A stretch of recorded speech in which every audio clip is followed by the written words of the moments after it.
திருவருகை காலம் முதலாம் வாரம் வெள்ளிக்கிழமை. முதல் வாசகம் இறைவாக்கினர் எசாயா நூலிலிருந்து வாசகம். அதிகாரம் 29, இறைவசனங்கள் 17 முதல் 24 முடிய.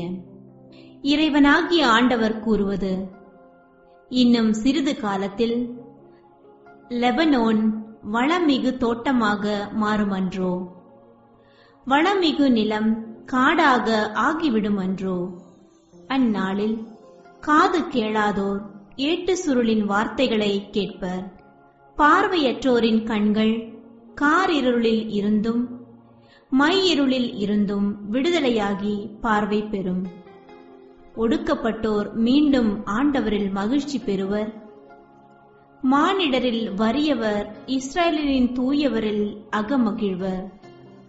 கொடியோர் இல்லாதொழிவர், இகழ்வோர் இல்லாமற் போவர். தீமையில் நாட்டம் கொள்வோர் அழிந்து போவர். அவர்கள் ஒருவர் மேல் பொய்க்குற்றம் சாட்டி நீதிமன்றத்தில் தீர்ப்பு வழங்குவோரை இடர செய்கின்றனர். பொய் புனைந்து நேர்மையாளரின் வழக்கை புரட்டுகின்றனர். ஆதலால் ஆபிரகாமை மீட்ட ஆண்டவர் யாக்கோபு வீட்டை பற்றி கூறுவது: இனி யாக்கோபு மானக்கேடு அடைவதில்லை, அவன் முகம் இனி வெளிறிப் போவதும் இல்லை. அவன் பிள்ளைகள் என் பெயரை தூயதென போற்றுவர். நான் செய்யவிருக்கும் என் கை வேலைப்பாடுகளை காணும்போது யாக்கோபின் தூயவரை தூயவராக போற்றுவர்.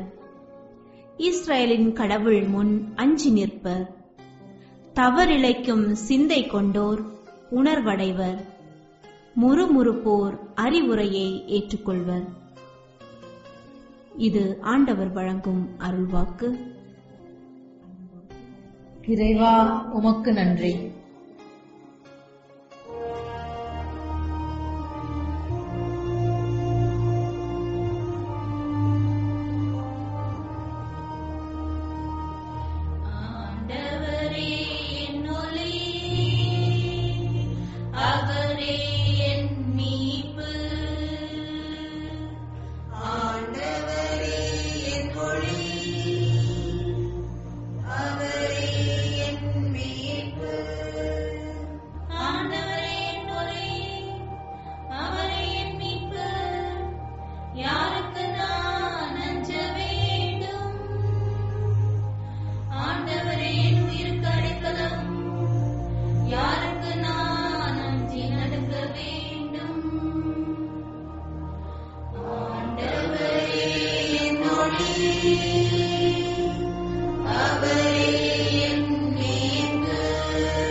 நற்செய்தி வாசகம்.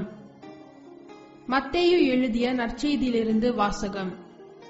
அதிகாரம் 9, 27 முதல் 31 உரிய இறைவார்த்தைகள்.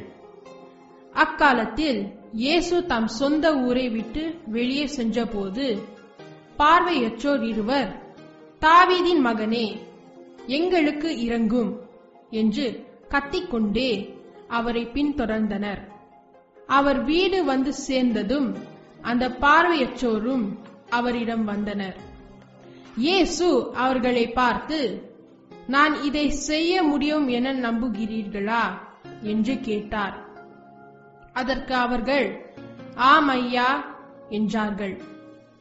பின்பு அவர் அவர்களின் கண்களை தொட்டு, நீங்கள் நம்பியபடியே உங்களுக்கு நிகழட்டும் என்றார். உடனே அவர்களின் கண்கள் திறந்தன. இயேசு அவர்களை நோக்கி, யாரும் இதை அறியாதபடி பார்த்துக் கொள்ளுங்கள் என்று மிக கண்டிப்பாக கூறினார். ஆனால் அவர்கள் வெளியே போய் நாடெங்கும் அவரை பற்றிய செய்தியை பரப்பினார்கள். இது கிறிஸ்து வழங்கும் நற்செய்தி. கிறிஸ்துவே, உமக்கு புகழ்.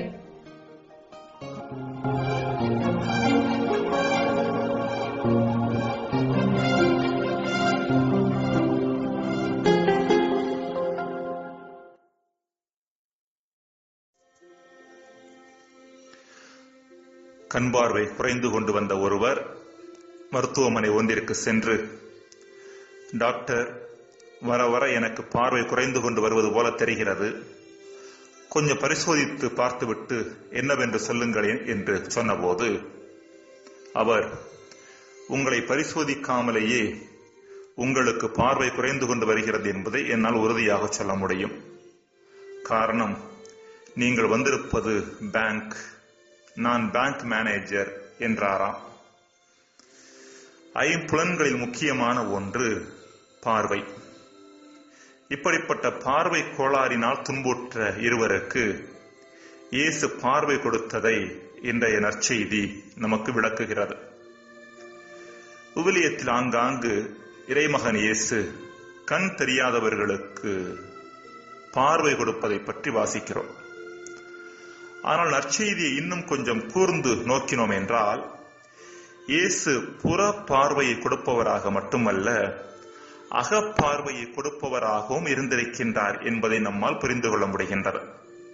முக்கியமாக பரிசேயர்களும் மறைநூல் அறிஞர்களும் சட்டத்தின் மட்டிலும் மூதாதையர் மரபுகள் மட்டிலும் குருட்டுத்தனமான பார்வை கொண்டிருந்த போது அந்த குருட்டுத்தனத்தை போக்கி சரியான பார்வையை கொடுக்க எத்தனித்தவர் இயேசு. புறப்பார்வை கோளாறை விட மோசமானது அகப்பார்வை கோளாறு.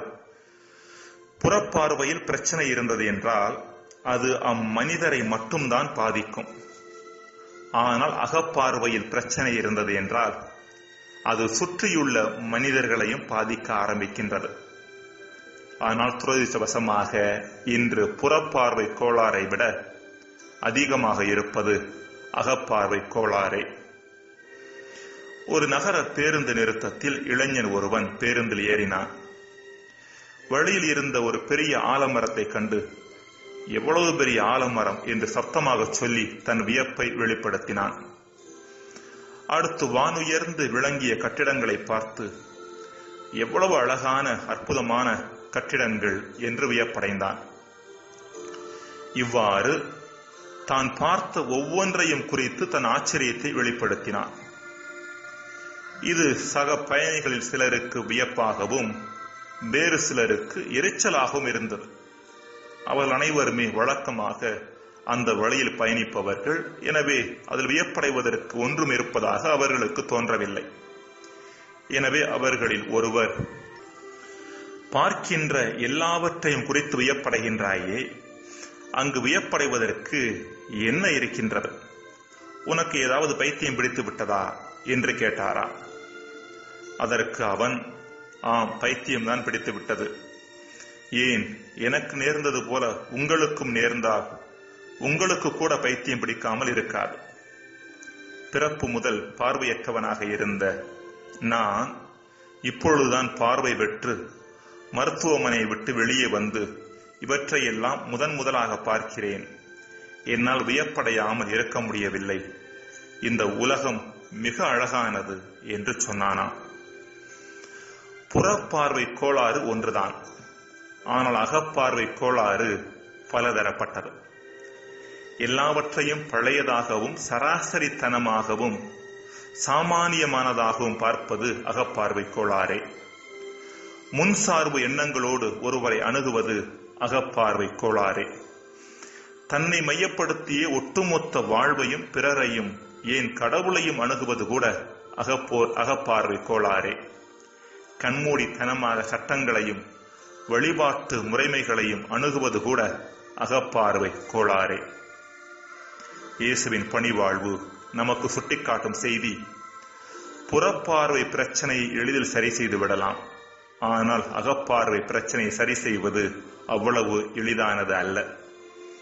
அதற்கு தீர்க்கமான சுய விழிப்புணர்வும் தாழ்ச்சியும் விடாமுயற்சியும் அவசியமானது. ஜெபம். இறைவா, என்னிடம் உள்ள அகப்பார்வை கோளாறு என்ன என்பதை கண்டுகொள்வதற்கான விழிப்புணர்வையும் அதை வெற்றி கொள்வதற்கான விடாமுயற்சியையும் தந்தருளும். ஆமென்.